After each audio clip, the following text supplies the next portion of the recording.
I thought you had more than one student. Well, we have like students with us today, but I'm Oh, but that's, but you're the representative spokesperson? yes. All right. Okay. Well, before you begin, give us the names of the students that were with you.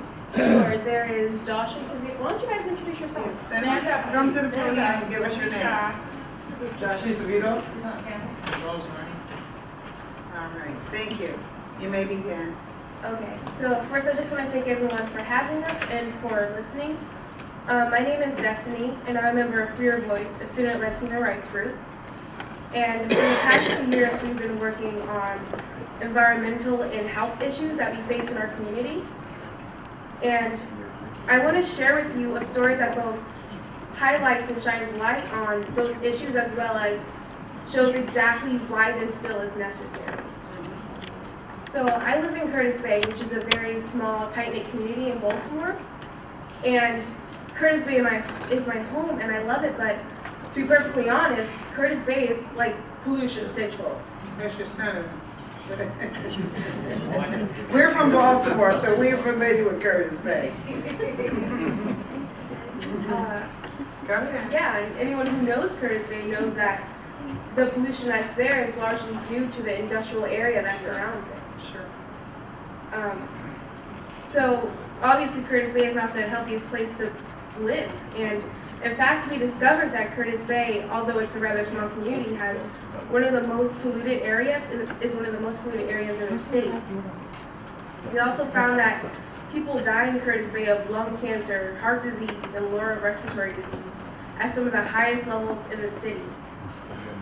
All of this is enough to make it feel like the community will always be dirty and polluted. But when we learned about the plan to build the nation's largest trash-burning incinerator less than a mile away from our school, we were still shocked. Our first question was, why here? Why here in a community that is already so burdened by pollution and bad health? Why add an incinerator that would burn 4,000 tons of trash, which includes metals and plastics, every day? And the incinerator is also permitted to emit 240 pounds of mercury per year into the air. To be honest, it made us feel like the project made us feel like somehow our lives weren't respected or didn't matter as much as to those who were making decisions about their development. We went out and we talked to hundreds of community members, and so many of them, particularly ones who have lived in Curtis Bay for a long time, said the same thing when they heard about the project, which was, what did you expect? Curtis Bay is a dumping ground. Yeah. And to be clear, we're not saying that our neighbors were necessarily wrong, because when you go there and when you live there, that's kind of the perspective that you get about your own community and what other people get of your community. That Curtis Bay, or well, this community is a dumping ground. And that's why we're here today. To say that no community should be another dumping ground. We know that we know that our lives matter just as much as anyone else's. We know that we have the right to a safe and clean environment, and that our lives should not be limited by asthma or cancer just because of where we are born. We have the right to fair development that puts the health of all of communities first.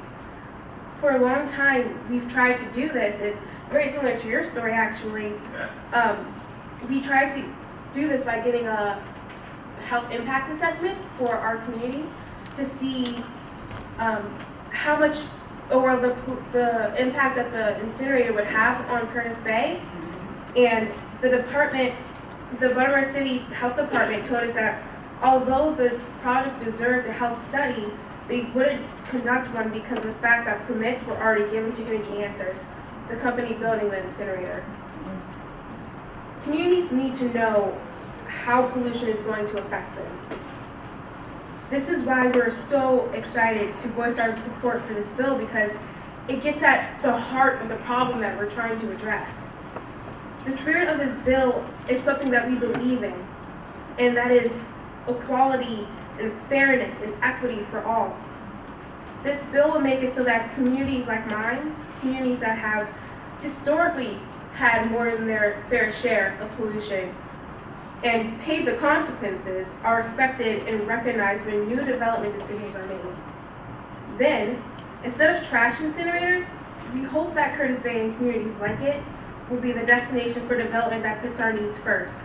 In the case of Curtis Bay, we would love to see truly green solar energy, recycling, and composting, development that will bring good jobs without adding to our health problems. In a place like Curtis Bay, where it is not uncommon for developments like the incinerator to show up, it's easy to lose hope that things will ever change. It almost seems as if things will inevitably remain the same. And what we're talking about today really matters.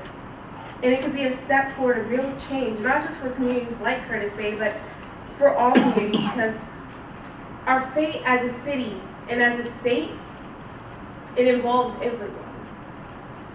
He did a terrific job.